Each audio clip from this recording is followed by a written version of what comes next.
This is just a late review of One Piece 159 and 10559, but I'm just gonna talk about it anyway. Is the fact that in this chapter we mostly just saw flashbacks of it all, what has happened during the Wano arc, and that is the attack on Amazon Lily. And we see for the first time bandages across Boa Hancock's face, revealing that she's been hurt. And of course, she just wants to marry Luffy because Amazon Lily is no longer safe. Not that it was safe to begin with, but it's the fact that now with the Marines being able to use the science they've discovered to cross the calm belt, as well as now that Boa Hancock is a wanted pirate, it all makes sense for them to attack Amazon Lily.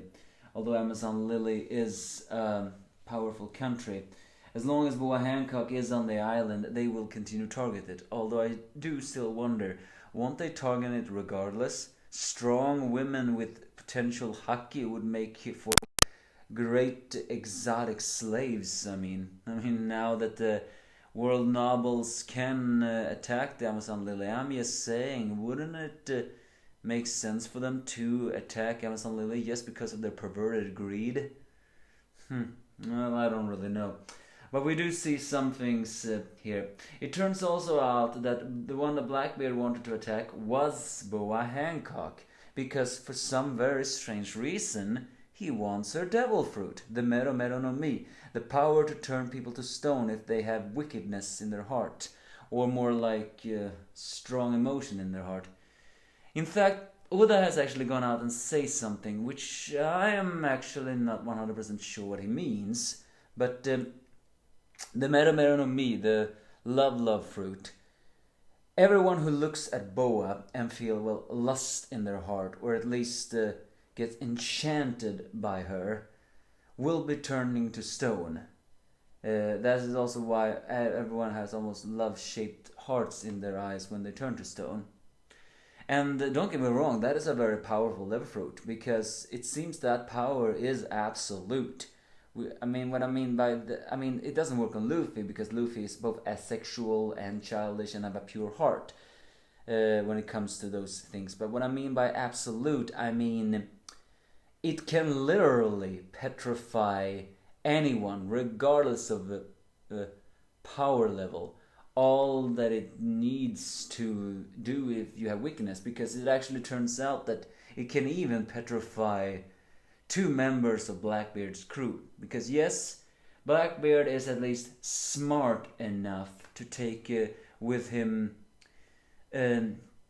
some reinforcements. And who is he taking? Vasco Shot and Katarina Devon. Katarina Devon in manga finally reveals her fetishes of cutting off women's head and displaying it. It also appears that, Katarina's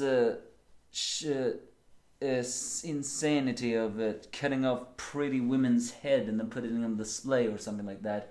It's not just because of jealousy, because, well, Katarina Devon has a body, she doesn't have the face. And I mean, Boa Hancock is both the body and the face. It seems legitimately that Katarina Devon is only attracted to women, and that's why she does this. However, Vasco Shot here reveals something very morbid. In fact, he says that, wait, couldn't we just capture her and play with her? It really shows that he would have intended to rape her. And that further shows that, yes, whatever Vasco Shot have done in his past is definitely depravity. Because we have actually got revealed in the selections of how, I wouldn't say the power structure, but how, who is the captain of each ship in the Blackbeard crew? Sorry, I don't know that on the top of my head, because I'm not gonna really mention it here either. So, either way, that is not important right now. What is important is the fact also that the Marines are there, together with a Vice Admiral, who, by the way, get also petrified by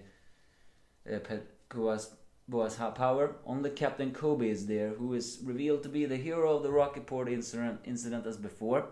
But it's also revealed that somehow Blackbeard is tied also to the Rocky Port incident.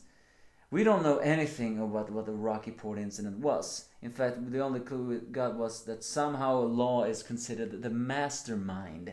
And that is one of the strongest evil things we have heard Law been doing as of late. Don't get me wrong, Law is not a, well, good character, but he does seem to be neutral. But he is not in evil for the sake of evil, unlike his former mentor Don Flamingo. At least I don't think so. But he does cross some things for his own gains. So the biggest question is, why is Law the mastermind of the Rocky Port incident if it so-called helped Blackbeard? Because it turns out that Blackbeard used this incident to usurp a former member of the Rocks Pirates. Yes, we have actually gotten the reveal that Ochoku, Wang Shi or whatever, a pirate we have never seen, we don't know anything about, at least except for this, who has actually been a member of the Rocks Pirate, was actually considered the former leader of the pirate island, which now Blackbeard controls, because thanks to the Rocky Port incident he dethroned him, which means that somehow Wang Shi survived the God Valley incident, and ever since that day he has been considered the leader of the pirate island. I mean, if he manages to control Pirate Island for, 38 years, that is kind of impressive. Surely some powerful pirates would have come back there. But the fact now that Blackbeard somehow managed to overthrow him also begs the question, is Wang Shi alive? I mean, we didn't even know anything about him. We don't even know how he looks like. Not that that's anything new for Oda. But yeah, literally, we know nothing of him. We only got his name dropped by Sengoku when he revealed the Rocks Pirates. And the fact that the Rocks Pirates had three powerful Yonko on their crew just meant that whoever Wang Shi's silver axe was, they must have been people of reputation. In fact, we got even a name drop of Shiki the Golden Lion, who we saw in the movie, who, by the way, I really wish that movie was canon, because Shiki is such an eyesore. If he now is gonna move his big plan, why couldn't you just move his big plan in the movie so he could have been gone? But nah, he still haven't shown himself, mind you, if he's now going to be in canon. Whereas Oda forgotten that. And finally, Captain John, who we know is dead because of, Moria's zombie fruit. But that is not the only reveal we see in this chapter, mind you. One thing that I have forgotten to mention is that we finally see the SSG's secret weapon. While we don't know if this is considered the SSG, we have learned that what is this replacement of the Shibukai. The Shibukai were powerful warlord pirates with great reputation and great fighting strength. So what impossible way could replace them? I don't know. How about clones that can not only carry the pacifistic technology, but also the genes of Lunarians? Yes, all the clues have been out in front of us, and we just didn't know. Because the Shibukai were the Shibukai. Of course, getting them would have been very rare. We got the reveal in Whole Cake Island that Vegapunk should know about the lineage factor. The lineage factor is considered a taboo subject, especially cloning by the government, but note, this is not the first time the government have been hypocrites. So, and not to mention, while cloning may be forbidden, it's only clear that the government will only forbid them if it's not them, because if you use cloning the right way, then you could actually really do create power. And while I don't think Judge created that much power, his sons and children, his children weren't clones. They were genetically modified, but in a womb. But we all saw that Sanji had potential when he awoke it. although I still think that is the true lineage factor. And then in the Wano arc, we got the reveal of a extinct race called the Lunarians, adaptable fire harnessing species with dark skin and white hair. And that is just what these seraphim, as they are called, really are. They are children, tall children, with pacifista-like lasers and Lunarian DNA, who both look like Boa Hancock as children, except with star eyes, and somehow Draco Mihawk, who has enough power to cut even a mountain of Aramis and Lily. So yeah, if this is the replacement, I can certainly see why Fujitora knew that that they were not needed anymore, the warlords. The bigger question I have in my mind is, can these pacifistas be controlled? Because, they all have PX. And Blackbeard actually recognizes them. That's not surprised. There's been... there has been revealed that Blackbeard is interested in history.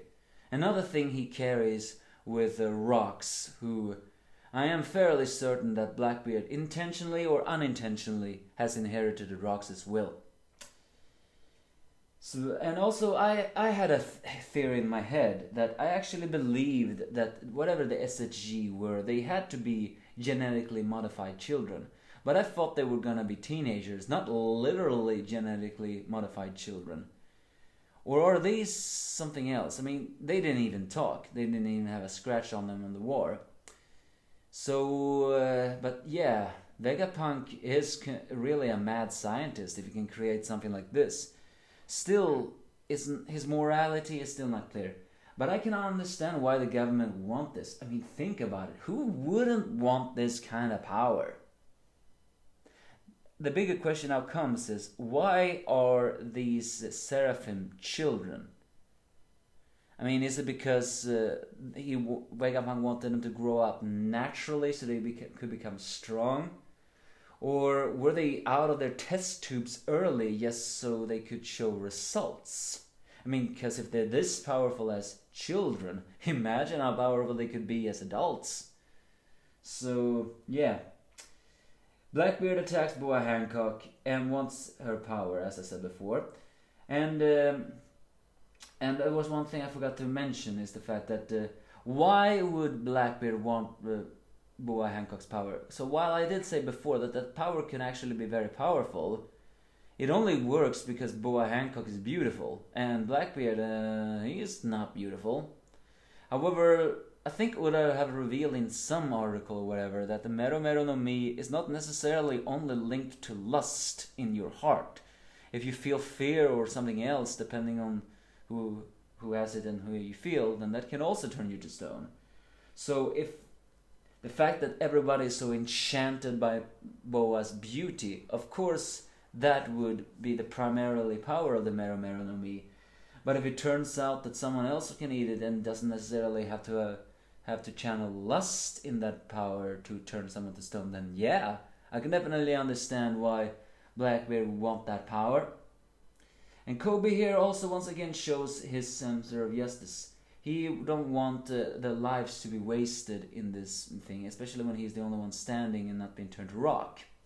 So it shows here that while many people look down on Kobe, especially the fact what happens in the end of this chapter, this for me shows that Kobe has a pacifistic justice. He doesn't like lives being wasted. He was the only one who was trying to protest, even though he was scared out of his life when the war was practically called over. Wasting lives is nothing. And while many people say that is just naive and annoying, you have to say that no, I don't think so. Someone who knows the value of life and knows that life shouldn't be wasted has a very strong moral code. And I feel like that is his justice, pacifistic justice. Don't get me wrong, it's not like he can't fight. He can fight. But I think for Kobe is the fact that he must be strong to defend those that cannot defend themselves. And therefore save lives. Because he primarily wanted to save life in this Rocky Port incident. Then Silvers Rayleigh appears, manages to subdue everything else, and Boa Hancock turns everyone back to flesh, and everyone leaves. except of course Kobe, who has been kidnapped by Blackbeard. Also, we got the reveal that Shaki's origin. There's been some speculation that she was a member of the Rox's crew, and while that theory is still not dead, it's here revealed that she was actually a former empress of the Amazon Lily, which actually makes even more sense. Because Neon revealed in some cases that some generations ago there was an empress who fell in love and then left the island and she survived. That must have been Shaki. And not to mention the fact that Shaki is considered, she is extremely beautiful, despite the fact that she's over 70 or 60 years old. That makes even more sense when it's revealed that she's a former Kuja pirate, because for them, beauty is strength. Granted, Neon looks like an old lady, even though she was also a former empress, but I think, she may have let herself go a little bit more. Or maybe she wasn't really that beautiful to begin with.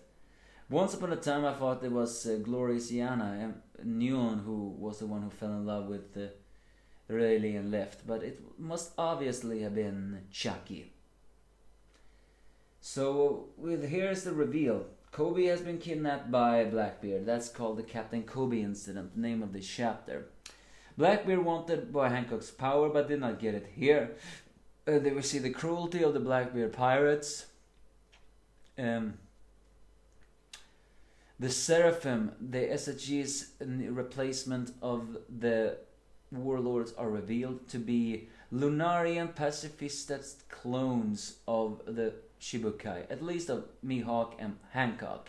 We don't know yet who has decided to clone, but is it possible that he has cloned Don Flamingo, Moria, maybe even Jinbei? Granted, I can't see how useful Jinbei would be in this situation. I mean, yes, it's a fishman, so of course it's useful. What I mean is, a Lunarian has firepower.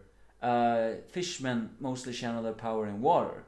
So unless, of course, this Lunarian power can even burn in water, which, by the way, Sanji can, although it's not exactly confirmed if that is because of Lunarian DNA or just because of his passion, then yeah, that would make for a powerful combo. Or, I mean, imagine the funny thing if it turns out he actually has cloned Buggy, because, well, Buggy is not strong. Although it would be kind of funny if it turns out that the